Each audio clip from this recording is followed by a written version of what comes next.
Patient आया और patient किसके पास आएगा? आप ही के पास आएगा, क्योंकि आप है फार्मासिस्ट। और डोजेस फॉर्म की मैन्युफैक्चरिंग करना हो या कंपाउंडिंग, डिस्पेंसिंग, लैबलिंग, पैकेजिंग, स्टोर करना, या फिर उसके बारे में प्रिकॉशन देना, उसके साइड इफेक्ट बताना, टॉक्सिक इफेक्ट बताना, ऑर्गेनोटॉक्सिसिटी बताना, उसके मैकेनिज्म ऑफ एक्शन बताना, उसका कोलॉजिकल एक्शन बताना, या उसका रूट ऑफ एडमिनिस्ट्रेशन बताना, या उसका डोज इंटरवल, या फिर उसकी डोज फ्रिक्वेंसी बताना, वो सारा काम आप ही का है। हर ड्रग से रिलेटेड सारी इंफॉर्मेशन आपको होनी चाहिए, क्योंकि आप है फार्मासिस्ट। तो जो भी पेशेंट होगा वो किसके पास आएगा? फार्मासिस्ट के पास। ठीक है सर।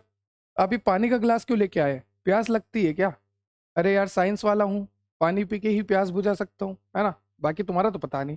तो मैं पानी का ग्लास इसलिए लाया हूँ क्योंकि यहाँ पर इसमें मैं ऑयल मिक्स करने वाला हूँ। लगता है सर पागल हो गए, या फिर लगता है सर ने ज़्यादा पढ़ाई कर ली, क्योंकि पानी में ऑयल कभी मिलेगा ही नहीं। ये दोनों इममिसिबल होते हैं।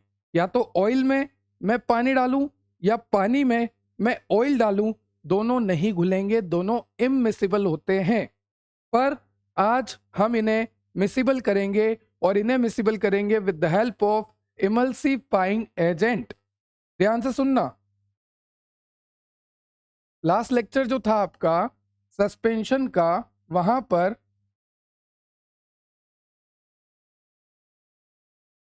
हमने देखा था कि ये जो कंटिन्यूअस फेज होता है, या फिर आप बोल लीजिए डिस्पर्जन मीडियम होता है, उसमें ये जो पार्टिकल है ना, ये सस्पेंडेड रहते हैं। लास्ट लेक्चर में देखा था ना सस्पेंशन के, कि जो सॉलिड पार्टिकल होते हैं वो सस्पेंडेड रहते हैं। तो यहाँ पर ये सॉलिड पार्टिकल सस्पेंडेड कैसे रहते थे? With the help of suspending agent, है ना? With the help of suspending agent, जो सॉलिड पार्टिकल थे सस्पेंशन के, वो सस्पेंड रहते थे। वैसे ही with the help of emulsifying agent, आज के लेक्चर में क्या पढ़ेंगे? आज के लेक्चर में पढ़ेंगे इमल्शन। ठीक है? इमल्शन की डेफिनेशन, इमल्शन के क्लासिफिकेशन, और ये इमल्सिफाइंग एजेंट जिसकी मैं बात कर रहा हूं, इसी के मदद से जो दो इममिसिबल लिक्विड होते हैं, इममिसिबल मतलब जो कभी मिक्स नहीं हो सकते, जो कभी आपस में डिसॉल्व नहीं हो सकते, वो भी डिसॉल्व हो जाते हैं, वो भी मिसिबल हो जाते हैं। डिसॉल्व हो जाते हैं या फिर मिसिबल हो जाते हैं। ठीक है? कैसे हो जाते हैं? With the help of emulsifying agent. तो अगर आपको इमल्शन बनाना है, इमल्शन क्या होता है? दो इममिसिबल लिक्विड को मिसिबल बनाना, उसे ही इमल्शन कहते हैं। तो इमल्शन में हम क्या करते हैं? दो इममिसिबल लिक्विड को, जैसे कि ऑयल ले लिया, वाटर ले लिया, इन दोनों को आपस में मिक्स करा। जनरली तो ऑयल और वाटर, या फिर वाटर और ऑयल आपस में मिक्स नहीं होते, but with the help of emulsifying agent ये मिसिबल हो जाते हैं, ये डिसॉल्व हो जाते हैं। अब ध्यान से सुनना। जैसे मान लीजिए यहां पर है वाटर, है ना? और जैसे मान लीजिए यहां पर है ऑयल, दिस इज ऑयल। अब ध्यान से सुनना। अगर ये वाटर है तो इसमें मैं ऑयल डाल रहा हूं। क्या डाल रहा हूं? ऑयल, है ना? और अगर ये ऑयल है तो इसमें मैं वाटर डाल रहा हूं। तो हम यहाँ पे क्या कर रहे हैं? हम oil in water emulsion, this is oil in water emulsion. जब आप क्लासिफिकेशन ऑफ इमल्शन पढ़ोगे तो क्लासिफिकेशन ऑफ इमल्शन में कई तरह के इमल्शन होते हैं, जैसे oil in water emulsion, water in oil emulsion, micro emulsion, multiple emulsion, कई तरह के इमल्शन होते हैं। तो सबसे पहले आप इनको समझो कि ये इमल्शन होते कैसे हैं। अगर इमल्शन आ जाए ऑयल इन वाटर इमल्शन, इस तरह से लिखते हैं ऑयल इन वाटर इमल्शन को, है ना?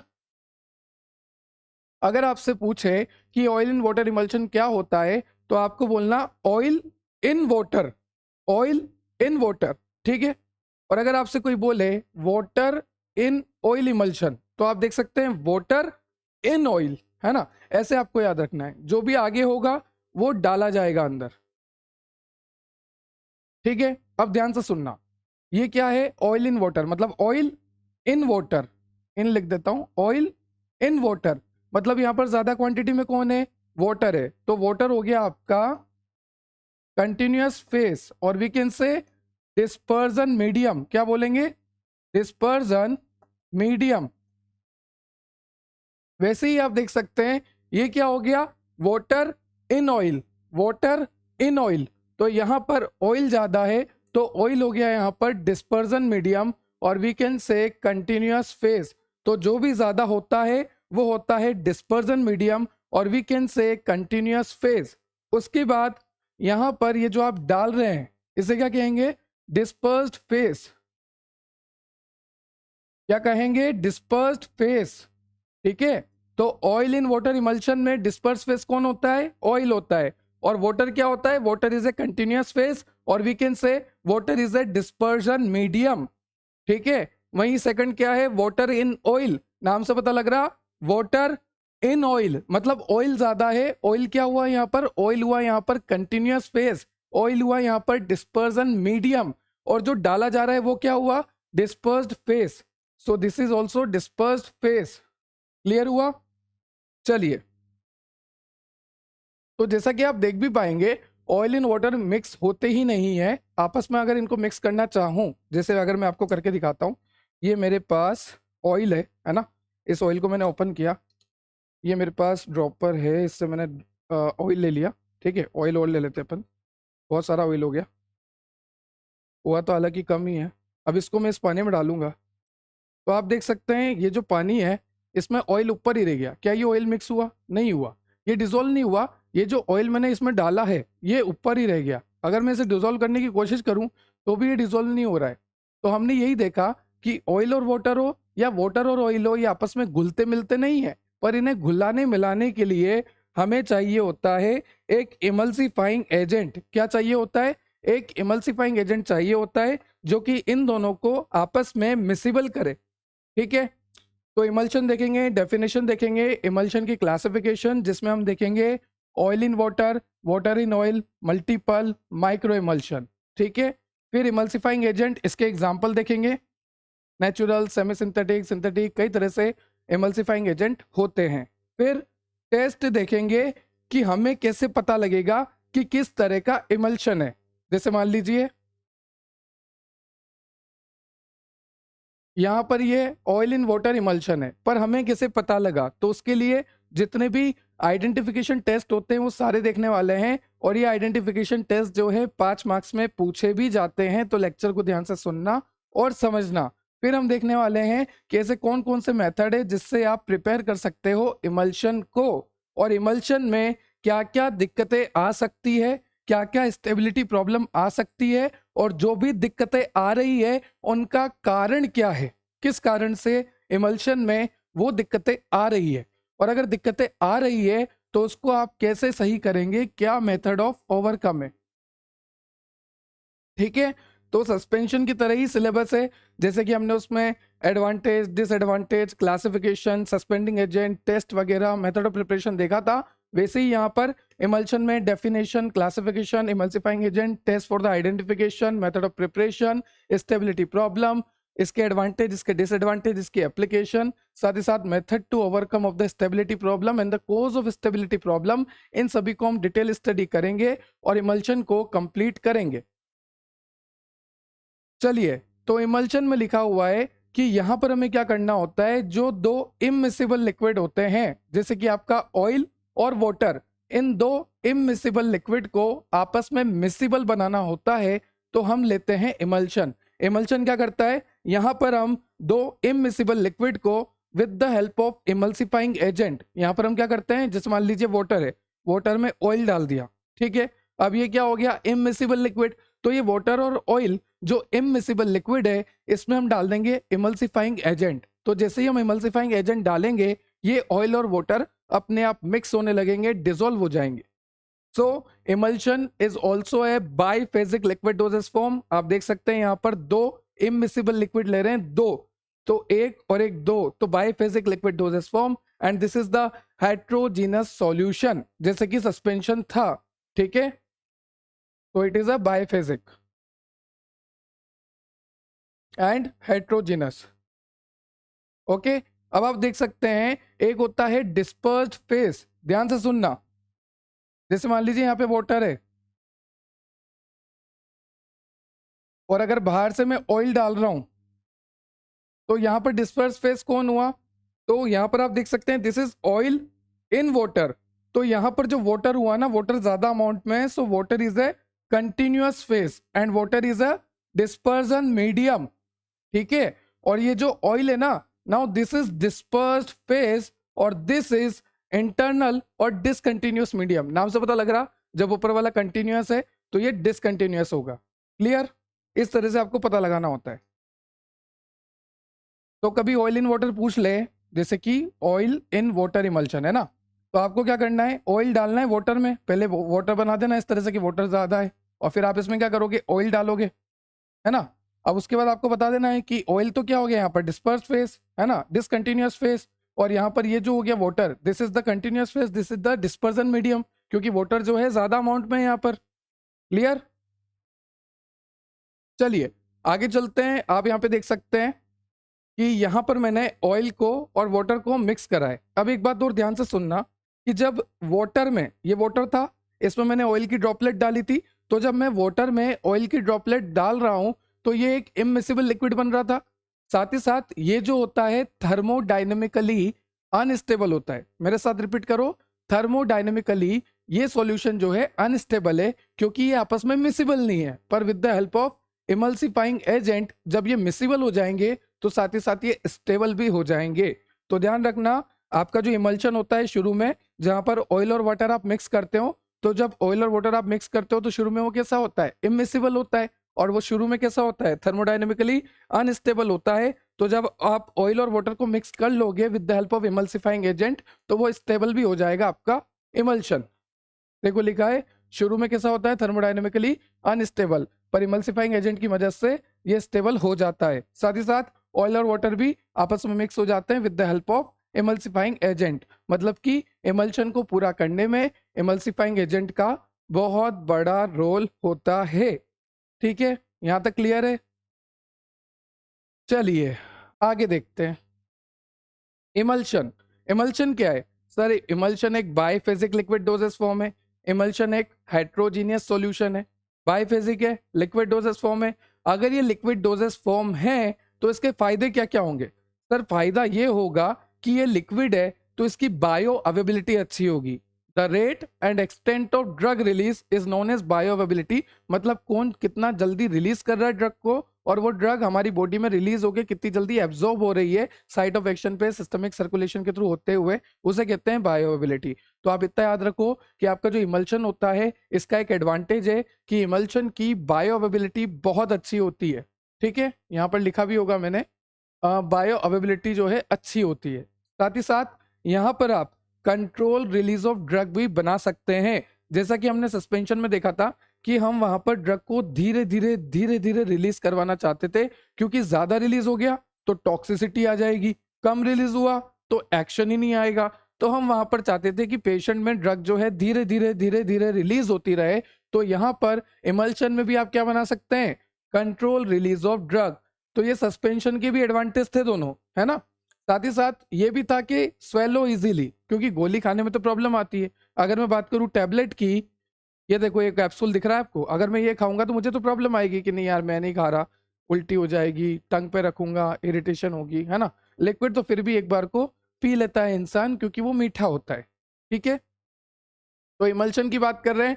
यहाँ पर एडवांटेज क्या है कि कंट्रोल रिलीज ऑफ ड्रग, बायोअवेबिलिटी ज्यादा है, आसानी से स्वेलो कर सकते हैं, और मोर रैपिडली एब्जॉर्ब होता है। हमारी बॉडी में रैपिडली एब्जॉर्ब होगा। क्यों होगा रैपिडली एब्जॉर्ब? क्योंकि ये लिक्विड है और इसकी बायो अवेबिलिटी अच्छी है। अगर लिक्विड है, एक तरफ देखो सॉलिड, सॉलिड आएगा, टूटेगा, ड्रग रिलीज करेगा, वो ड्रग घुलेगी मिलेगी, एब्जॉर्ब होगी, सिस्टमिक सर्कुलेशन में जाएगी, बहुत लंबा काम है।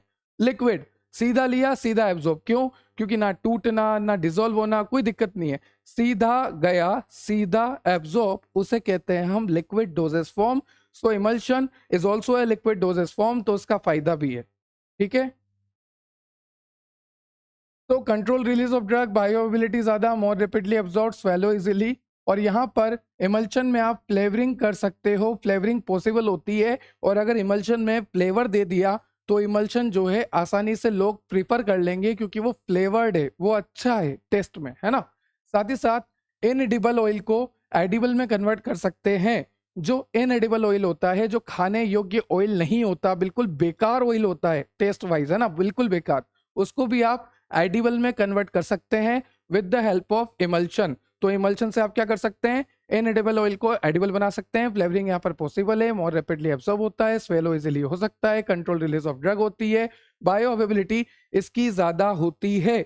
पर इमल्शन में भी एक ही दुख है कि जब भी आप इमल्शन को लाओगे तो उसको शेक अच्छे से करना पड़ेगा यूज करने से पहले। तो यहाँ पर लिखा है शेक वेल बिफोर यूज। ये एक दिक्कत वाली बात है, क्योंकि अगर आप शेक करना भूल गए या आपने सही से शेक नहीं करा तो ड्रग पार्टिकल जो है नीचे आते रहेंगे, जो डिस्पर्स फेज है वो एकदम पूरी तरह से मिक्स नहीं होगा। तो यहाँ पर भी ध्यान रखना, इसका डिसएडवांटेज है कि जब भी आप इमल्शन यूज करोगे, जैसा मैंने आपको सस्पेंशन में बताया था कि जब भी सस्पेंशन यूज करोगे तो मिक्स करना पड़ेगा, वैसे ही जब भी इमल्शन यूज करोगे तो मिक्स करना पड़ेगा। तो ये एक डिसएडवांटेज है, शेक करना पड़ेगा। फिर ये लिक्विड डोजेस फॉर्म है, तो अगर लिक्विड डोजेस फॉर्म को कहीं से कहीं भी ट्रांसफर किया जाए तो ट्रांसफर के दौरान क्या हो सकता है लिक्विड डोजेस फॉर्म टूट जाए।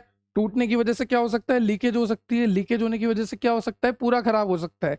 पर अगर मैं इसको ट्रांसफर करूं, है ना, soft gelatin capsule, hard gelatin capsule, tablet, तो इनका क्या हो रहा है, कुछ भी नहीं हो रहा। गिरा दिया भले मैंने तो भी कुछ भी नहीं होगा, इनका कुछ भी नहीं बिगड़ेगा। पर अगर ये है तो बिगड़ेगा। ठीक है, तो यहां पर लिखा है ट्रांसपोर्ट डिफिकल्ट है। साथ ही साथ लिक्विड में माइक्रोब्स के और we can say microbial contamination और we can say bacteria, fungi, इनके ग्रो होने के चांसेस ज्यादा होते हैं, क्योंकि emulsion is a liquid dosage form, और लिक्विड है उसमें पानी है और जल ही जीवन है। तो ध्यान रखना, जहां पे वाटर है वहां पर बैक्टीरिया के अटैक के चांसेस ज्यादा होते हैं। ये भी एक डिसएडवांटेज है कि यहाँ पर माइक्रोबियल के कंटामिनेशन के चांसेस ज्यादा होते हैं। वहीं अगर मैं इसकी बात करूं तो इसमें माइक्रोबियल के कंटामिनेशन के चांसेस बहुत ही ज्यादा कम होते हैं। फिर dispersion medium affected if not store properly. सीधी सी बात है, इसका जो डिस्पर्जन मीडियम है, देखो एक तो होता है डिस्पर्जन मीडियम कंटिन्यूअस फेज, एक होता है डिस्पर्स फेज, है ना। तो इसका जो डिस्पर्जन मीडियम होता है इमल्शन का, अगर आपने इमल्शन को सही से स्टोर नहीं करा तो इसका डिस्पर्जन मीडियम खराब हो सकता है। तो ये एडवांटेज हो गए, ये डिसएडवांटेज हो गए, ये डेफिनेशन हो गई, ये आपको एक इंट्रोडक्शन बहुत अच्छे से हो गया। आगे चलते हैं। यहां पर जो ड्रॉपलेट साइज होती है वो होती है 0.1 माइक्रोमीटर से 100 माइक्रोमीटर तक। ठीक है, ये तो मैंने आपको पहले ही बता दिया था, जो सर्कल बना था भारी बना के बता दिया था। उसके बाद इमल्शन के टाइप्स देखो, और ये जो इमल्शन के आप टाइप्स देख रहे हो, ये जो इमल्शन का आप क्लासिफिकेशन देख रहे हो, वो किस बेसिस पे देख रहे हो, वो आप देख रहे हो on the basis of dispersed phase. जो भी डिस्पर्स फेज होता है उसके बेसिस पे इमल्शन को क्लासिफाई किया गया है। जैसे वाटर इन ऑयल, अब नाम से पता लग रहा ऑयल ज्यादा है वाटर कम है, तो वाटर क्या हो गया, डिस्पर्स फेज। ऑयल क्या हो गया, कंटिन्यूअस फेज और डिस्पर्जन मीडियम। ठीक है, एग्जाम्पल की बात करूं तो अगर मैं बात करूं एग योक की, अंडे का जो योक होता है ना, एग योक, तो एग योक की अगर मैं बात करूं तो वहां पर दो इमल्सिफायर हमें मिलते हैं, एक लेसिथिन और एक होता है कोलेस्ट्रॉल। ये दोनों ही इमल्सिफायर होते हैं, ये दोनों ही इमल्शन को प्रमोट करते हैं। जो वाटर इन ऑयल इमल्शन है, अगर इसको करवाना है, इसको प्रमोट करना है, इसको अच्छे से करना है, तो चाहिएगा इमल्सिफाइंग एजेंट। वो मिलेगा आपको एग योक में। कौन कौन से होते हैं, लेसिथिन और कोलेस्ट्रॉल, जो कि वाटर इन ऑयल इमल्शन को करवाते हैं। क्लियर। तो कभी भी वाटर इन ऑयल इमल्शन आ जाए तो इस तरह से बना देना और बोल देना कि water is a disperse phase, oil is a continuous phase and dispersion medium, and water is the discontinuous phase. ठीक है, ये मैंने आपको पहले ही बता दिया है। फिर आगे आपका ऑयल इन वाटर, अब नाम से पता लग रहा ऑयल इन वाटर। देखो ध्यान से देखना, oil in water, oil in water, पानी में डाल रहे हैं ऑयल। ठीक है, तो ये ऑयल इन वाटर हो गया। तो यहाँ पर वही है, ऑयल इन वाटर मतलब कि ऑयल बाहर है, वाटर अंदर है, ऑयल डाला, ऑयल क्या हो गया, डिस्पर्स फेस, है ना, और ये क्या हो गया, डिस्पर्सन मीडियम और कंटिन्यूअस फेस। यहाँ पर अगर मैं बात करूँ तो ये जो ऑयल इन वाटर इमल्शन होता है ये दोनों तरह से यूज होता है। एक्सटर्नली भी यूज कर सकते हैं आप और इंटरनली भी यूज कर सकते हैं। एक्सटर्नली मतलब बाहर, इंटरनली मतलब अंदर। तो जो ऑयल इन वाटर इमल्शन होता है वो दोनों तरह से यूज होता है, एक्सटर्नली भी आप कर सकते हैं, इंटरनली भी आप कर सकते हैं। अगर मैं बात करूं एक्सटर्नली की, तो ऐसा कौन सा इमल्शन होता है जो एक्सटर्नल यूज करते हैं ऑयल इन वाटर वाला, तो इसका एग्जांपल है बेंजाइल बेंजोएट इमल्शन। सो बेंजाइल बेंजोएट इमल्शन को एक्सटर्नली आप यूज कर सकते हैं। फिर आता है इंटरनली यूज करने के लिए, उसका एग्जांपल है लिक्विड पैराफिन इन वाटर। ठीक है, उसके बाद आपको दे रखा है micro emulsion. So micro emulsion क्या होता है, या तो ऑयल इन वाटर हो सकता है या फिर वाटर इन ऑयल हो सकता है। दो तरह के माइक्रो इमल्शन होते हैं। ये माइक्रो इमल्शन लिखा है पीछे, है ना, या तो ऑयल इन वाटर होगा या वाटर इन ऑयल होगा। क्लियर है? अब ध्यान से देखना। अब अगर इस तरह से कुछ स्ट्रक्चर है कि ऑयल तो बीच में है और जो पानी है वो बाहर की तरफ आपको दिख रहा है, तो ये वाली जो स्ट्रक्चर है ये हो गई ऑयल इन वाटर। और इसका जस्ट उल्टा, उल्टा क्या होगा कि पानी अंदर होगा, है ना, और यहां पर ये इस तरह से होगा, है ना। तो ये हो गया water in oil. This is water in oil and this is oil in water. ये दो तरह के माइक्रो इमल्शन होते हैं। ये स्ट्रक्चर आपको मिल जाएगी नोट्स में। मैं आपको हाईलाइट भी कर देता हूँ इस स्ट्रक्चर को, काफ़ी छोटी स्ट्रक्चर ये मैंने बनाई है, तो इसको हाईलाइट करना ज़रूरी है। अगर आपको ये दिख रहा है तो एक बार मैं चेक कर लेता हूँ दिख रहा है या नहीं। हाँ ठीक है, बहुत ही मुश्किल से दिख रहा होगा, जूम कर लेना थोड़ा सा, नहीं तो मैं बैकग्राउंड को ब्लर कर देता हूँ। अभी तो थोड़ा बहुत दिख ही रहा होगा, मैं चेक कर लेता हूँ एक बार। एक तो होता है oil in water micro emulsion, एक होता है water in oil micro emulsion. इसका नोट्स में मिल जाएगा, कोई दिक्कत वाली बात नहीं, बना देना इस तरह से, ठीक है। चलिए आगे चलते हैं। मल्टीपल इमल्शन आ गया। अब मल्टीपल इमल्शन क्या होता है? इमल्शन विद इन इमल्शन, जैसे कि वाटर ऑयल वाटर, है ना। Emulsion with in emulsion, emulsion with in emulsion, जैसे कि वाटर ऑयल वाटर या ऑयल वाटर ऑयल। मतलब कि ऐसे याद रख लो। कैसे याद रखोगे? देखो, अगर आपने वाटर से शुरू करा तो वाटर पे ही खत्म करना, अगर आपने ऑयल से शुरू करा तो ऑयल पे ही खत्म करना, बात खत्म, बीच में चेंज कर देना। ठीक है, oil water oil water oil water. Clear है? तो ये तरह के इमल्शन जो होते हैं ये मल्टीपल इमल्शन होते हैं। A multiple emulsion is a complex system of small droplet of one liquid suspended with in a largest droplet of another immiscible liquid. आपको पता है इमिसिबल लिक्विड में हम सस्पेंड कर देते हैं, ठीक है। जैसे अभी मैंने ऑयल डाला तो वो सस्पेंड ही हुआ एक तरह से, आप देख सकते हैं, ये मिसिबल थोड़ी ना है अभी। चलिए, तो ये हो गया आपका multiple emulsion, emulsion with in a emulsion. Advantage हमने देख ली है, डिसएडवांटेज हमने देख ली है। एप्लीकेशन में क्या है कि जो ऑयल अभी तक यूज करने लायक नहीं था, वो इनएडिबल था, उसको एडिबल बना दिया, ठीक है। साथ ही साथ जो भी अनप्लीजेंट टेस्ट था, जो भी बेकार टेस्ट था उस इनएडिबल ऑयल का, उसको मास्क कर दिया, कंसील कर दिया, छुपा दिया with the help of emulsion. और जो भी गंदी बदबू आ रही थी उसको भी छुपा दी with the help of emulsion. तो ध्यान से देखना, यूज टू कंसील और वी कैन से मास्क और वी कैन से हाइड, छुपाना है। Use to hide the unpleasant taste, जो भी गंदा टेस्ट था उसको हाइड कर दिया, जो भी गंदी बदबू थी उसको हाइड कर दिया। अलग अलग ऑयली ड्रग्स की होती है, जैसे कि कैस्टर ऑयल, लिक्विड पैराफिन, ठीक है। अब उसके बाद है the oil in water emulsion, oil in water emulsion जो होते हैं are known to enhance the drug absorption through GIT. ये ड्रग के एब्जॉर्प्शन को एनहांस कर देते हैं जीआईटी में। Next, nutrient oil which are difficult to swallow can be injected via emulsion. कोई न्यूट्रिएंट ऑयल है पर उसको स्वेलो करना बहुत मुश्किल है, उसको निगलना बहुत मुश्किल है भाई, बहुत कड़वा है, बहुत बेकार है, तो उसको आईवी दे दो, सीधी बात, इंट्रावेनस। यहाँ पे टेस्ट का पता नहीं लगेगा, इंजेक्शन से गए अंदर, है ना। उसके बाद है एग्रीकल्चर इंडस्ट्रीज में भी इमल्शन जो है used as a delivery vehicle for insecticide, fungicide and pesticide. So emulsion is used as a delivery vehicle, vehicle की तरह यूज कर सकते हैं आप इंसेक्टिसाइड में, फंजीसाइड में और पेस्टिसाइड्स में। एग्रीकल्चर में भी इसकी एप्लीकेशन होती है इमल्शन की। उसके बाद आपको दे रखा है इमल्सिफाइंग एजेंट, और यही वो एजेंट है जो कि इमल्शन को बना रहा है, जो कि दो इमिसिबल लिक्विड को मिसिबल कर रहा है, ठीक है। तो कई तरह से इमल्सिफाइंग एजेंट होते हैं, जैसे कि natural, semi synthetic, synthetic, inorganic, alcohol. There are multiple type of emulsifying agent are present, some obtained from naturally, some obtained from semi synthetically या सिंथेटिकली मेड है हमारे, या फिर इनऑर्गेनिक है, या फिर अल्कोहल को भी हम यूज लेते हैं। चलिए वन बाय वन देखते हैं। नेचुरल की बात करूं तो नेचुरल मिलते हैं आपको वेजिटेबल सोर्स से या फिर एनिमल सोर्स से, ठीक है। आगे दिखाता हूं मैं आपको। आप देखिए, नेचुरल की बात कर रहे हैं, एनिमल सोर्स से मिलते हैं, वेजिटेबल सोर्स से मिलते हैं। एनिमल सोर्स से कहाँ कहाँ से मिलते हैं आपके इमल्सिफाइंग एजेंट? इमल्सिफाइंग एजेंट अगर नेचुरल है, नेचुरल में भी कौन सा, अगर एनिमल सोर्स है तो वो आपको मिलेगा वुल्फेट, ठीक है। एग योक, अभी मैंने आपको बताया ना, एग योक में मिलता है लेसिथिन वगैरह, कोलेस्ट्रॉल वगैरह। फिर आगे आपका जिलेटिन, ठीक है। तो gelatin mainly use for emulsification of liquid paraffin, और egg yolk meant for internal use.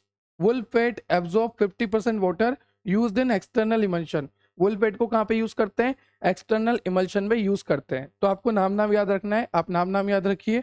सबसे पहले आपको बताना है कि इमल्सिफाइंग एजेंट जो होते हैं natural, semi synthetic, synthetic, inorganic, alcohol होते हैं, ठीक है। ये सारी इनके वो होते हैं टाइप्स। उसके बाद नेचुरल की बात करूँ तो नेचुरल जो इमल्सिफाइंग एजेंट होते हैं वो आपको वेजिटेबल सोर्स से मिलेंगे या एनिमल सोर्स से मिलेंगे, ठीक है। अगर मैं बात करूं एनिमल सोर्स की तो वुल्फेट हो गया, एग योक हो गया, जिलेटिन हो गया। अगर मैं बात करूं वेजिटेबल सोर्स की तो गम अकेशिया, ट्रेगागेंथ, अगार, पेक्टिन, स्टार्च और आयरिश मोस, ठीक है। उसके बाद बात करते हैं सेमी सिंथेटिक। सेमी सिंथेटिक में आपको दे रखा है मिथाइल सेलुलोज का 2% जो होता है, अगर आप 2% मिथाइल सेलुलोज यूज लेते हैं तो वो यूज होता है इमल्सिफिकेशन की प्रोसेस में। So methyl cellulose 2% use for emulsification of vegetable oil. Vegetable oil का अगर इमल्सिफिकेशन करना है, वेजिटेबल ऑयल को अगर आपको इमल्शन बनाना है तो उसके लिए इमल्सिफाइंग एजेंट कौन होगा?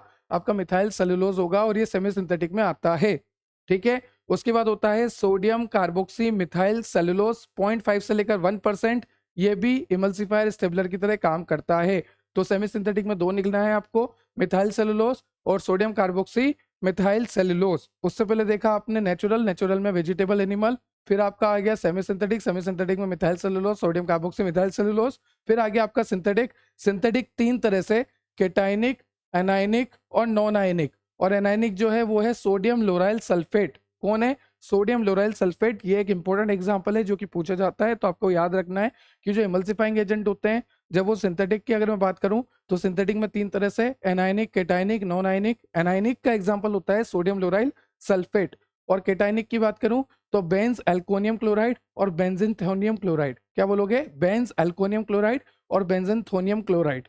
फिर नॉन आयनिक की बात करूं तो ग्लिसरेल नॉन स्टीरिएट, ग्लिसरेल मोन स्टीरिएट, सॉरी मैंने बोला नॉन मोन स्टीरिएट है ना, ये वाइडली यूज होता है। तो हमने देखा सिंथेटिक, सिंथेटिक तीन तरह से डिवाइड होते हैं, एनाइनिक, केटाइनिक, नॉन आयनिक। एनाइनिक का एग्जांपल हो गया सोडियम लोराइल सल्फेट, केटाइनिक का एग्जांपल हो गया बेंजोल्केनियम क्लोराइड और बेंजीनथोनियम क्लोराइड। और फिर नॉन आयनिक की अगर मैं बात करूं तो ग्लिसरल मोन स्टीरिएट, ठीक है। ये वाइडली यूज होता है। तो हमने देखा नेचुरल, सेमी सिंथेटिक, सिंथेटिक, ये सारे क्या देख रहे हैं? Emulsifying agent. फिर उसके बाद कुछ इनऑर्गेनिक इमल्सिफाइंग एजेंट भी होते हैं, जैसे कि आपका मिल्क ऑफ मैग्नीशिया, इसका 10 to 20%, जैसे कि आपका बेंटोनाइट 5%, और जैसे कि आपका MgOH का होल्टवाइस, ठीक है, वही बात हो गई, मिल्क ऑफ मैग्नीशिया MgOH का होल्टवाइस हो गया, इसको भी आप यूज ले सकते हैं, ठीक है। उसके बाद आ गया अल्कोहल। अल्कोहल में हो गया आपके कार्बोवेक्सिस यूज लीजिए, कोलेस्ट्रॉल यूज लीजिए और लेसिथिन यूज लीजिए, ठीक है। लेसिथिन को रेयरली यूज करते हैं, क्यों? क्योंकि ये डार्क हो जाता है और ऑक्सीडाइज हो जाता है। क्यों हो जाता है? प्रेजेंस ऑफ सनलाइट की वजह से। तो लेसिथिन जो है इसको बहुत ही कम यूज करते हैं, रेयरली यूज करते हैं। क्यों लेसिथिन को इसलिए रेयरली यूज करते हैं? क्योंकि जब भी सनलाइट के प्रेजेंस में लेसिथिन होता है तो ये डार्क हो जाता है और ऑक्सीडाइज हो जाता है। क्लियर? ये सारी बातें आपको याद रखनी है कि अल्कोहल में कौन आ गया? कार्बोक्सिस, कोलेस्ट्रॉल, लेसिथिन। इनऑर्गेनिक में milk of magnesia, bentonite, MgOH कोल्टवाइज, एक ही बात है, MgOH कोल्टवाइज या मिल्क ऑफ मैग्नीशिया, ठीक है। फिर आ गया सिंथेटिक, एनाइनिक, केटाइनिक, नॉन आयनिक। फिर आ गया सेमी सिंथेटिक, और फिर आ गया आपका नेचुरल, वेजिटेबल और एनिमल। तो ये सारे क्लासिफिकेशन आपने देखे, ठीक है। चलिए आगे चलते हैं। नेक्स्ट आपको दे रखा है डिटेक्शन टेस्ट। अब हमें क्या देखना है कि कौन सा इमल्शन प्रेजेंट है, क्या ऑयल इन वाटर इमल्शन है, क्या वाटर इन ऑयल इमल्शन है, किस तरह का इमल्शन हमारे पास है, उसे हमें डिटेक्ट करना है। तो डिटेक्ट करने के लिए सबसे पहला जो टेस्ट होता है इसे कहते हैं dilution test. The dilution test is a method to determine the type of emulsion. किस तरह का इमल्शन है ये पता लगाने के लिए हम क्या करते हैं?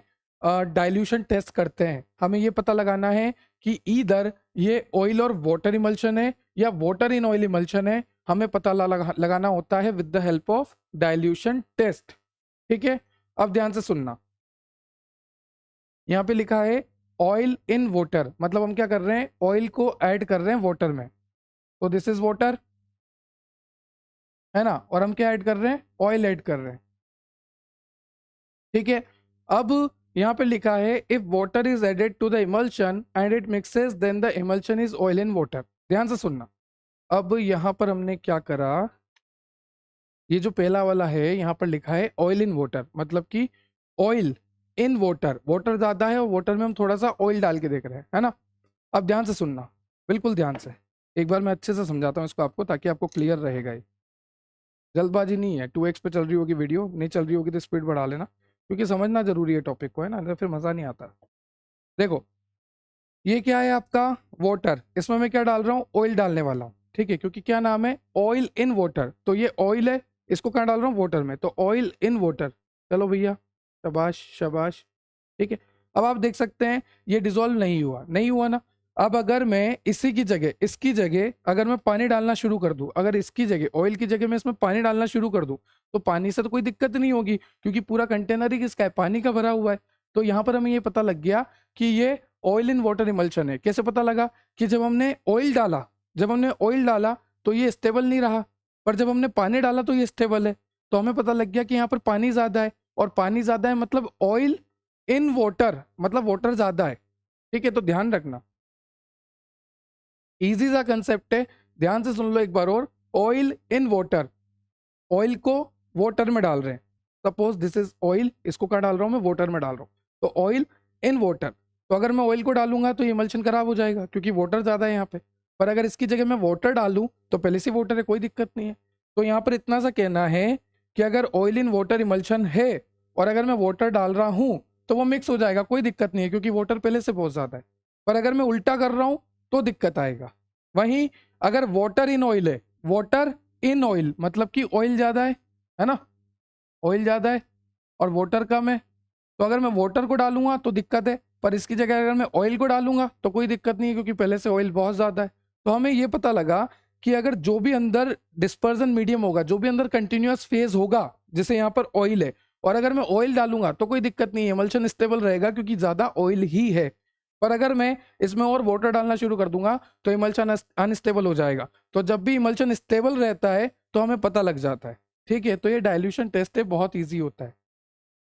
देखो कि यहाँ पर वाटर कंटिन्यूअस फेज था, है ना, मतलब कि डिस्पर्जन मीडियम है, वाटर ज्यादा है। तो अगर वाटर ज्यादा है और उसमें वाटर ही डालूंगा तो कोई दिक्कत नहीं आएगी, इमल्शन स्टेबल रहेगा, ठीक है। ये चाहो तो आप बना सकते हो।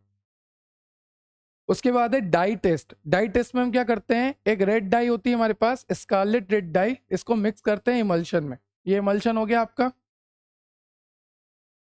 है ना। इस इमल्शन में क्या करेंगे, स्कारलेट रेड डाई को मिक्स करेंगे।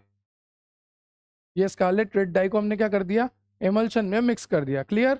अब आगे देखो, take 1 drop from this and place on microscopic slide. अब यहां से हम क्या करेंगे, एक ड्रॉप ले लेंगे कोई से भी, और उस ड्रॉप को कहाँ रखेंगे, उस ड्रॉप को माइक्रोस्कोप की स्लाइड पे रख देंगे, ठीक है सर। आपके पास इमल्शन था, इमल्शन में स्कारलेट रेड डाई डाल दी, फिर उसमें से क्या करा, एक ड्रॉप ले लिया। जब इमल्शन था, इमल्शन में स्कारलेट रेड डाई डाल दी, उसको मिक्स कर दिया, उसमें से फिर एक ड्रॉप ले लिया, और इस ड्रॉप को हमने रख दिया माइक्रोस्कोपिक स्लाइड पे, ठीक है। और फिर हमने उसे कवर स्लिप से कवर कर दिया, ठीक है sir, cover with cover slip. अब माइक्रोस्कोपिक स्लाइड पे रखा है तो हम माइक्रोस्कोप के अंडर में देखेंगे, एग्जामिन करेंगे, हम क्या करेंगे, एग्जामिन करेंगे, इसको देखेंगे, ठीक है। Examine under microscope. If the continuous phase appear red after mixing with dye then it is oil in water emulsion.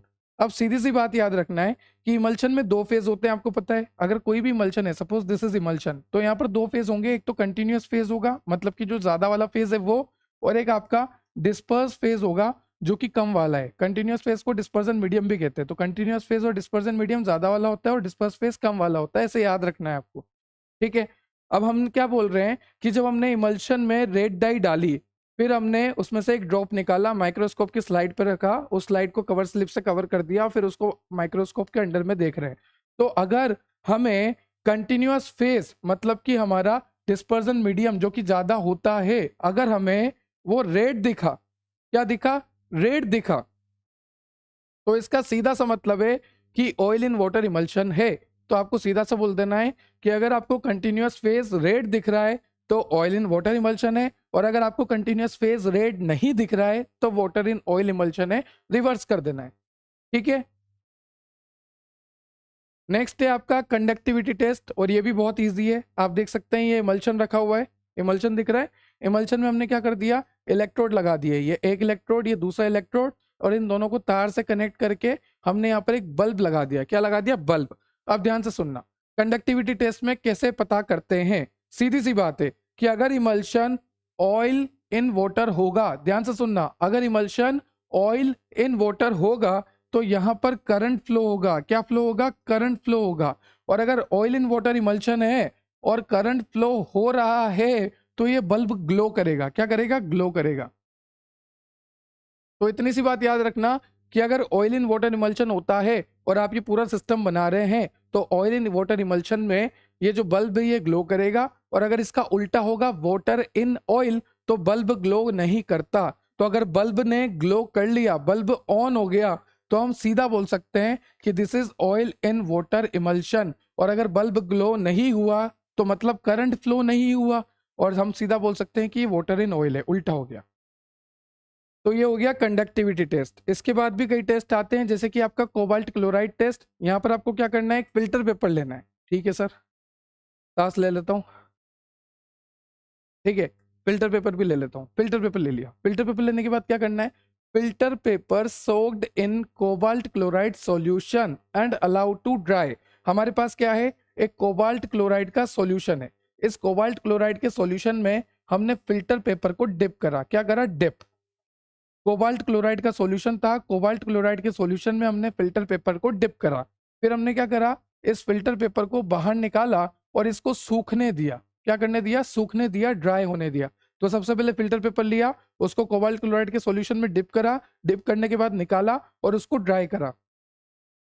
It give response to an emulsion if it turn blue to pink. अगर अब ये जो paper है, जो आपका filter paper है, ये blue से पिंक हो जाता है, इसका मतलब है ऑयल इन वाटर इमल्शन है। तो सीधी सी बात है कि आपने क्या करा, आपने जो फिल्टर पेपर लिया, फिल्टर पेपर को डिप करा कोबाल्ट क्लोराइड के सॉल्यूशन में, डिप करने के बाद उसको निकाला, उसको ड्राई करा। फिर हमें पता लगा, अगर हमने यहाँ पर देखो, जैसे मान लीजिए ये जो पेपर आपने निकाला था, फिल्टर पेपर डिप करने के बाद ड्राई करा, अब इसके ऊपर मैं इमल्शन की एक ड्रॉप डालूंगा। अब जैसे ही मैं इमल्शन की ड्रॉप डालूंगा और अगर कलर ब्लू से पिंक हो जाता है, ब्लू से पिंक हो जाता है, तो उस कंडीशन में हमें पता लग जाएगा कि ये ऑयल इन वाटर इमल्शन है। तो सीधी सी बात है, कलर चेंज होते ही हमें पता लग जाएगा। अगर कलर ब्लू था, ब्लू से पिंक हो गया, मतलब this is the oil in water emulsion. उसके बाद होता है फ्लोरोसेंस टेस्ट। ठीक है, इसको रफ कर देते हैं, फिर देखते हैं। If a drop of emulsion exposed to UV radiation, if a drop of emulsion exposed to UV radiation and observe under microscope, जैसे मान लीजिए ये emulsion की एक ड्रॉप है जो कि UV रेडिएशन के कांटेक्ट में आ रही है, और जब मैं इसको माइक्रोस्कोप के अंडर में देखूंगा, ये मेरी आंख है, जब मैं इसको माइक्रोस्कोप के अंडर में देखूंगा और अगर मुझे कंटिन्यूअस फ्लोरोसेंस देखने को मिला, क्या मिला, कंटिन्यूअस फ्लोरोसेंस देखने को मिला, तो इसका मतलब है कि ये वाटर इन ऑयल इमल्शन है।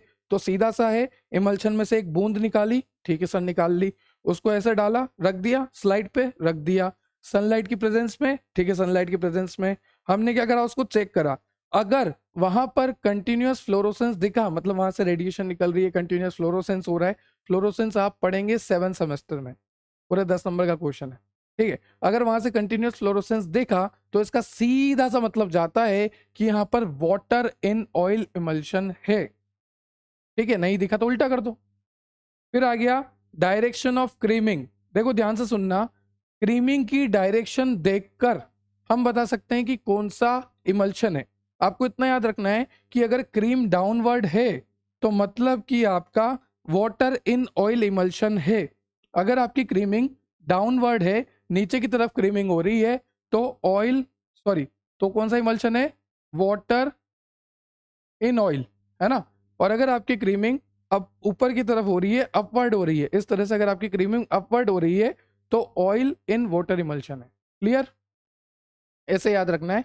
क्रीमिंग के हिसाब से भी हम बता सकते हैं कि डायरेक्शन ऑफ क्रीमिंग किस तरफ हो रही है। अगर अपवर्ड हो रही है तो अपवर्ड में ऑयल इन वाटर इमल्शन होगा, अगर डाउनवर्ड क्रीमिंग हो रही है तो वाटर इन ऑयल इमल्शन होगा। और ये डाउनवर्ड अपवर्ड क्यों होती है? डाउनवर्ड इसलिए होती है क्योंकि ऑयल जो होता है लेस डेंस होता है देन वाटर। ठीक है, इतना आपको याद रखना है। तो ये सारे आइडेंटिफिकेशन टेस्ट हो गए कि किस तरह से हम पता कर सकते हैं कि किस तरह का इमल्शन है।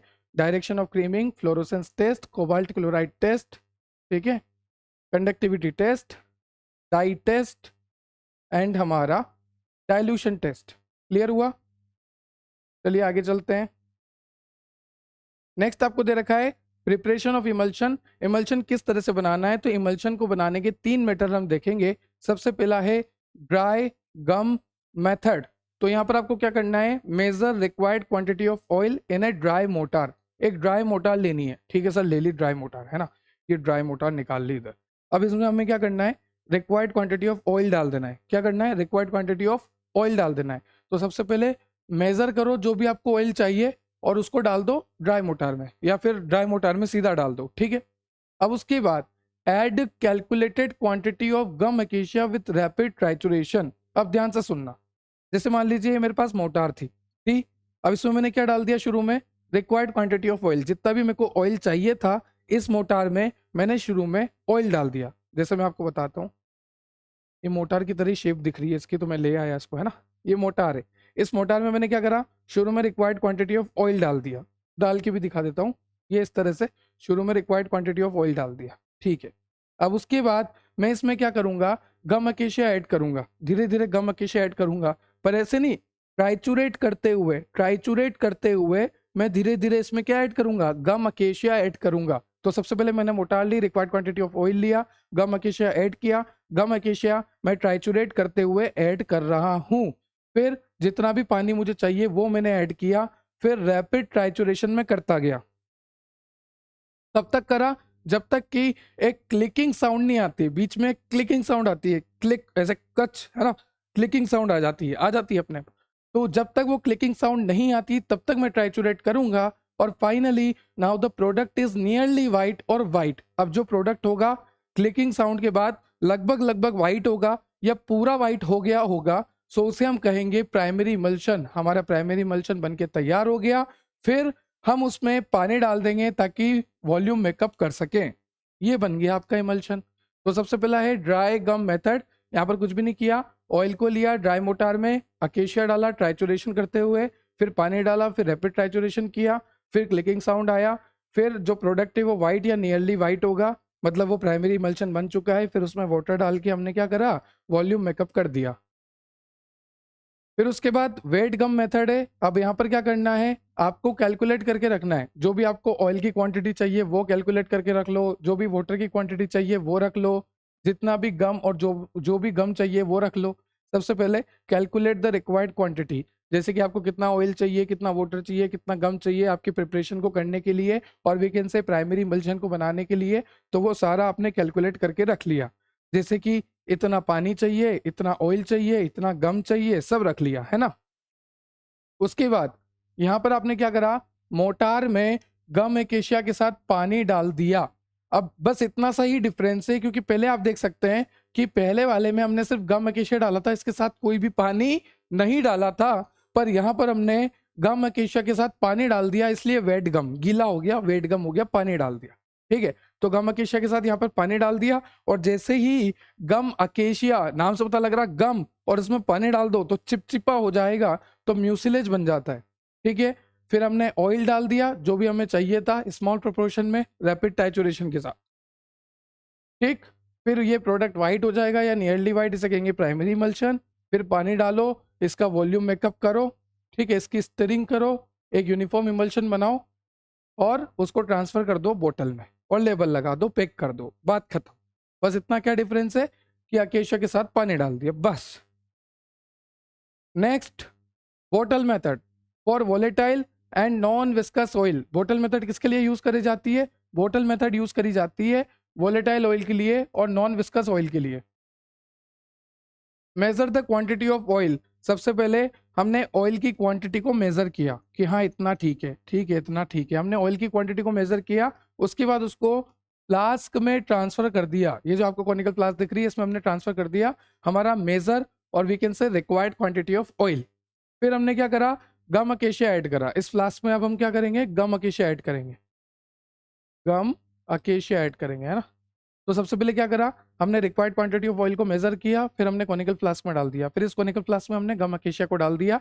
उसके बाद इसको हमने शेक करा, क्या करा, शेक करा, अच्छे से शेक करा। इसको ले लेता हूँ, शेक कर रहा हूँ, शेक शेक शेक, अच्छे से शेक कर रहा हूँ, ठीक है। अब शेक क्यों कर रहे हैं, ताकि जो हमने गम डाला है और जो भी ऑयल हमने डाला है वो अच्छे से मिक्स हो जाए। तो गम को और ऑयल को मिक्स करने के लिए हम यहाँ पर शेकिंग कर रहे हैं, ठीक है। फिर उसमें हम धीरे धीरे पानी ऐड करते जाएंगे और इसको शेक करते जाएंगे, शेक करते जाएंगे, शेक करते जाएंगे और एक प्राइमरी इमल्शन बन जाएगा। तो बहुत ही सीधा है, पहले रिक्वायर्ड क्वांटिटी ऑफ ऑयल लो, फिर उसको कॉनिकल फ्लास्क में डाल दो, फिर कॉनिकल फ्लास्क में गम अकेशिया डाल दो, फिर उसको अच्छे से शेक करो, मिक्स करो, फिर उसमें पानी डाल दो, फिर अच्छे से शेक करो, मिक्स करो, फिर प्राइमरी इमल्शन बन जाएगा। उसके बाद जितना पानी डालना है डालो ताकि वॉल्यूम मेकअप हो जाए। फिर वही लेबलिंग और इसको ट्रांसफर इनटू द बोतल, पैक कर दो, बात खत्म। फिर उसके बाद अब मेथड ऑफ प्रिपरेशन के बाद आ गया स्टेबिलिटी प्रॉब्लम। अब इसको ध्यान से सुनना और समझना कि इमल्शन में क्या क्या स्टेबिलिटी प्रॉब्लम होती है। सबसे पहली प्रॉब्लम है फ्लोक्यूलेशन। यहाँ पर फ्लोक्यूल्स बन जाते हैं। सर फ्लोक्यूल तो हमने वहां पर पढ़े थे ना, कहाँ पर, अरे सर वहां पर पढ़े थे सस्पेंशन में, कि सस्पेंशन में एग्लोमेरेट्स बन जाते हैं, फ्लोक्यूल बन जाते हैं। बिल्कुल, इमल्शन में भी बन जाते हैं। सर इमल्शन में कैसे, अरे यार मैंने बोला ना कि एक तो होता है डिस्पर्जन मीडियम, एक होता है डिस्पर्स फेज। तो जो डिस्पर्स फेज होता है वो आपस में जुड़ के क्या बना लेता है, फ्लोक्यूल बना लेता है। तो यहाँ पर फ्लोक्यूल बन जाते हैं, ये प्रॉब्लम है। और ये प्रॉब्लम हो क्यों रही है, क्योंकि मान लीजिए ये कोई मॉलिक्यूल था और ये दूसरा मॉलिक्यूल था। अभी आपस में पास नहीं आते थे, इनके पास क्या होता था, रिपल्सिव फोर्स होता था, दूर रहे ऐसे दूर, रिपल्सिव फोर्स होता था। पर जब ये रिपल्सिव फोर्स कम होने लगेगा, कम होने लगेगा, कम होने लगेगा, ये आपस में रिपल्सिव कम हो जाएंगे और ये आपस में आके जुड़ जाएंगे। तो इसकी वजह से क्या होगा, एक फ्लोक्यूल बन लेगा। अगर ये आपस में आके जुड़ जाएंगे तो एक फ्लोक्यूल बन जाएगा इस तरह से, है ना।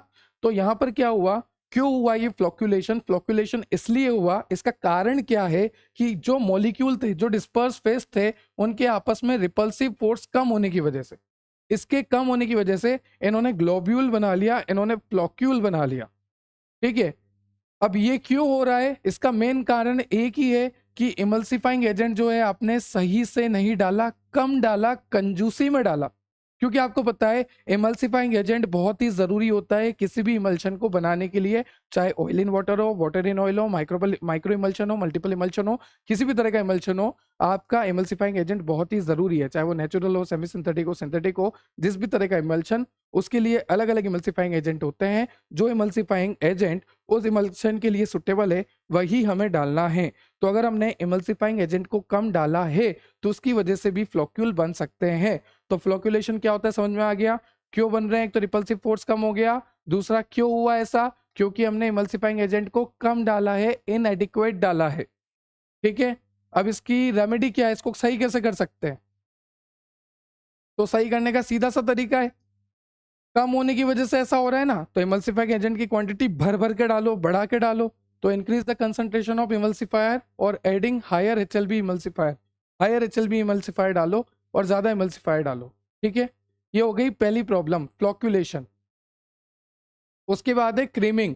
अब ध्यान से सुनना, क्रीमिंग हो जाती है मतलब कि या तो सरफेस पर, आप देख सकते हैं इमल्शन की ये जो बोतल दिख रही है, या तो इसके सरफेस पर, यहां पर है ना, या फिर इसके बॉटम पर आप देख सकते हैं, इस तरह से क्रीमिंग बन जाती है, क्रीम फॉर्मेशन हो जाता है। तो formation of A dense layer of globule at the top at the bottom, यहाँ पर क्या होता है, ग्लोब्यूल की डेंस लेयर बन जाती है, या तो बॉटम पे बनेगी बिल्कुल नीचे, या फिर टॉप पे बन जाएगी ऊपर, इस तरह से बन जाती है, दिख रहा है ना आपको। अब ये क्यों हो रहा है, ये जो क्रीमिंग हो रही है ये हो क्यों रही है, इसको ध्यान से सुनना।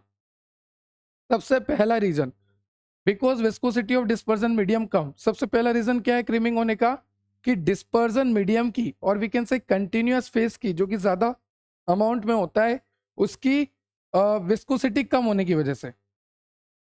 तो ये जो क्रीमिंग हो रही है, सबसे पहला कारण क्या है, सबसे पहला कारण है कि विस्कोसिटी कम है डिस्पर्जन मीडियम की।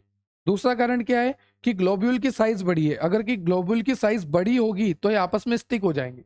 तो पहला रीजन क्या हो गया, डिस्पर्जन मीडियम और कंटिन्यूअस फेज की विस्कोसिटी कम होने की वजह से क्रीमिंग हो रही है। दूसरा रीजन क्या हो गया कि ग्लोब्यूल के साइज के बड़े होने की वजह से क्रीमिंग हो रही है। तीसरा रीजन क्या हो गया कि ये जो डिफरेंस होता है ना डिस्पर्स्ड फेज और डिस्पर्जन मीडियम में, एक तो हो गया डिस्पर्स फेज, एक हो गया डिस्पर्जन मीडियम, कंटिन्यूअस फेज, तो ये जो डिफरेंस होता है ना इनके बीच में, ये कम होगा ना तो ये हो जाएगी क्रीमिंग। तो इनके बीच में अगर डिफरेंस कम है तो क्रीमिंग हो जाएगी। और क्या कंडीशन है कि अगर टेम्परेचर बढ़ जाएगा, जैसे मान लीजिए ये इमल्शन है ना, ये इमल्शन है और इसको मैं ऐसी जगह पे रखूं जहां पर टेम्परेचर बहुत ज्यादा है, 40 डिग्री 50 डिग्री ऐसे टेम्परेचर पे अगर मैं इसको रखूंगा तो यहाँ पर क्या होगा, क्रीमिंग हो जाएगी। क्योंकि टेम्परेचर जब ज्यादा होता रहेगा तो टेम्परेचर ज्यादा होने की वजह से विस्कोसिटी कम हो जाएगी, और हमने देखा कि विस्कोसिटी के कम होने की वजह से यहाँ पर आपका ये होता है, मतलब कि क्रीमिंग होती है इमल्शन में। तो कई रीजन है इमल्शन में क्रीमिंग होने की, जैसे कि आप देख पा रहे हैं विस्कोसिटी कम होना, ग्लोब्यूल साइज बड़ा होना, और डिस्पर्स फेज और डिस्पर्जन मीडियम में डिफरेंस कम होना, या फिर आपका टेम्परेचर बढ़ना, क्योंकि टेम्परेचर बढ़ने की वजह से विस्कोसिटी वैसे ही कम हो जाती है, और विस्कोसिटी कम होने की वजह से बॉटम में या सरफेस पे क्रीमिंग हो जाती है इमल्शन में। तो सर क्या कर सकते हैं? देखो नाम से पता लग रहा विस्कोसिटी कम होने की वजह से दिक्कत हो रही है, तो विस्कोसिटी एनहांसर दे दो, विस्कोसिटी बढ़ा दो। एक तो आप विस्कोसिटी बढ़ा सकते हैं, है ना। दूसरा, टेम्परेचर बढ़ने की वजह से दिक्कत आ रही है तो टेम्परेचर तो कम कर दो, विस्कोसिटी बढ़ा दो, और यहाँ जो डिफरेंस की कमी आ रही थी उस डिफरेंस को भी बढ़ा दो, ठीक है। और ग्लोब्यूल की साइज बड़ी थी तो ग्लोब्यूल की साइज छोटी कर दो। मतलब जो प्रॉब्लम थी उसको चेंज करके रख दो। ग्लोब्यूल की साइज बड़ी होने से दिक्कत आ रही थी, छोटी कर दी। विस्कोसिटी कम होने से दिक्कत आ रही थी, बढ़ा दी। टेम्परेचर बढ़ने से दिक्कत आ रही थी, कम कर दिया। डिफरेंस की वजह से दिक्कत आ रही थी, डिफरेंस कम है, बढ़ा दिया। नेक्स्ट आपको है क्रैकिंग। अब क्रैकिंग में क्या होता है, mean separation between two layer. अब यहाँ पर क्या होता है, सेपरेशन हो जाता है। जैसे मान लीजिए ये आपका इमल्शन है जिसमें ये आपका ऑयल और ये आपका वाटर अच्छे से मिक्स है ना, अभी कुछ पता नहीं लग रहा। पर होता क्या है, कंडीशन ऐसी आ जाती है कि आपका जो इमल्शन होता है उसमें ऑयल अलग हो जाता है और वाटर बिल्कुल अलग हो जाता है। तो ये जो कंडीशन आती है इसको बोलते हैं क्रैकिंग, मतलब कि यहाँ पर सेपरेशन हो जाता है। जो भी आपका डिस्पर्स फेज है और जो भी आपका डिस्पर्सन मीडियम है उसमें सेपरेशन हो जाता है पूरी तरह से, उसे कहते हैं क्रैकिंग।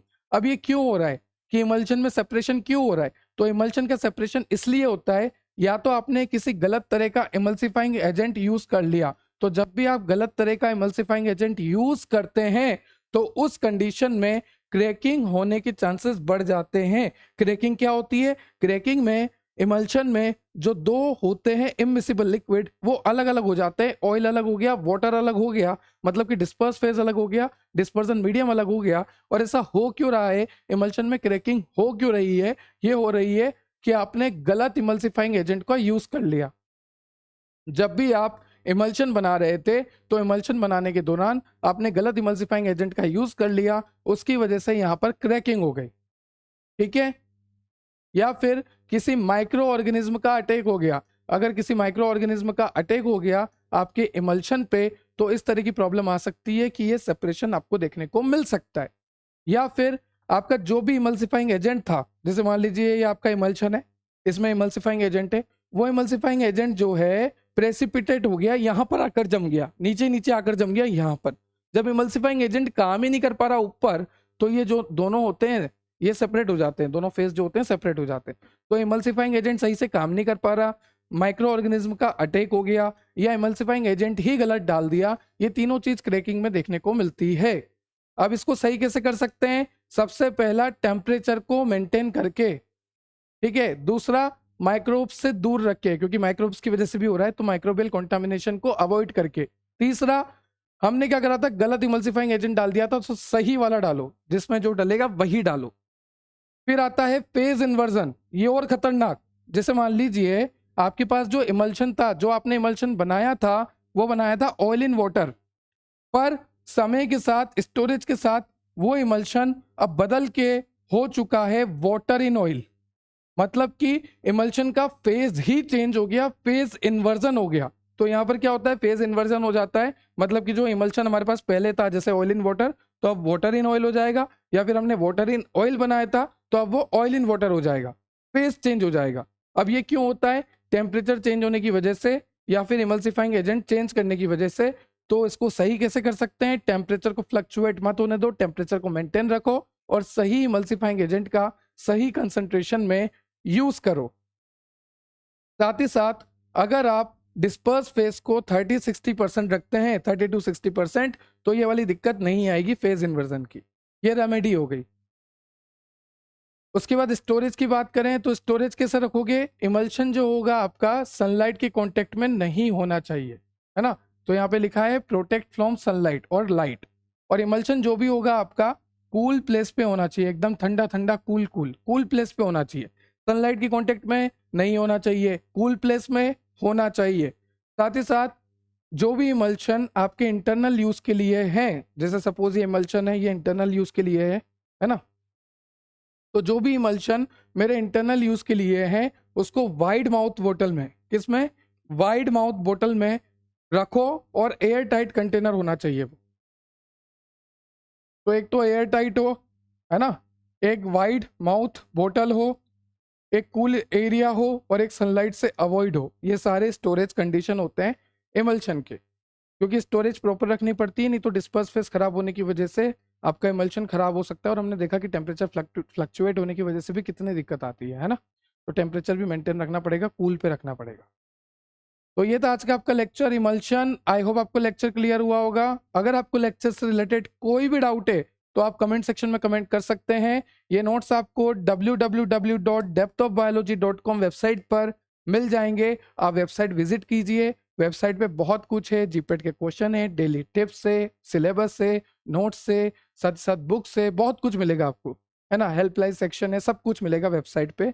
और आप डाउनलोड कर सकते हैं डेप्थ ऑफ बायोलॉजी एप्लीकेशन। आप टेलीग्राम से हमसे जुड़ सकते हैं डेप्थ ऑफ बायोलॉजी, इंस्टाग्राम से जुड़ सकते हैं डेप्थ ऑफ बायोलॉजी, हर जगह। व्हाट्सअप से आप चैनल से जुड़ सकते हैं डेप्थ ऑफ बायोलॉजी, आपको हम हर जगह मिल जाएंगे।